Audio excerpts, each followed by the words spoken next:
Shtëpia ku u lind dhe u rrit ikona e muzikës shqiptare, Vaçezela, është shndërruar në një godinë të braktisur në qytetin e Lushnjës. Siç duket edhe nga këto pamje, kjo banesë e vogël jo vetëm që nuk është mirëmbajtur, por është lënë në harresë nga pronarët aktual, të cilët e kanë blerë atë disa vite më parë. Kjo është banesa në të cilën ka lindur këngëtarja e madhe Vaçezela.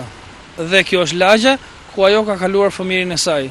Fëmiri e cila më pas u zhvillua në një karrierë brillante, aq sa ka marrë dhe tituj të panumërt. Ndërkohë, ndarja nga jeta e këngëtares së madhe Vaçezela ka shkaktuar hidhërim të madh tek familjarët dhe banorët e zonës ku ajo u rrit. Madje ata kujtojnë me nostalgji momentet kur Vaçe këndonte jo vetëm për kënaqësinë e spektatorëve në festivale, por këngën e saj e shijonin edhe pacientë të sëmurë për shkak se banesa e saj ishte pranë spitalit të Lushnjës. Ishte rreshtuar të smurët rreth një gardi. Dhe Vaçja me kitare ke rrenjë ullirit i binde kitarës. Ndërkohë vjen i madhi Çabej, doktori i famshëm i asaj kohe, dhe i flet të smurëve. I thot, çfarë bëni, ju duhet të rini shtrirë. I thot, leni më doktor, thot, se shërohen ato me këngën time. Do me thënë, pasioni Vaçës nuk ishte vetëm në skenë. Pasioni Vaçës që kudo.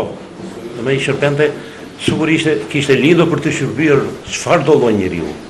Qoftë ai më i thjeshtë. Ndërkohë, kryetari i Bashkisë së Lushnjës, Fatos Tushe, e thotë se lagja ku ndodhet banesa e Vaçezelës do të marrë emrin e saj dhe shtëpia të bëhet muze. Këto do të shtrojnë në Këshill Bashkiak dhe në të ardhmen sigurisht që edhe rruga do të marrë emrin dhe shtëpia e saj të kthehet në një shtëpi muze.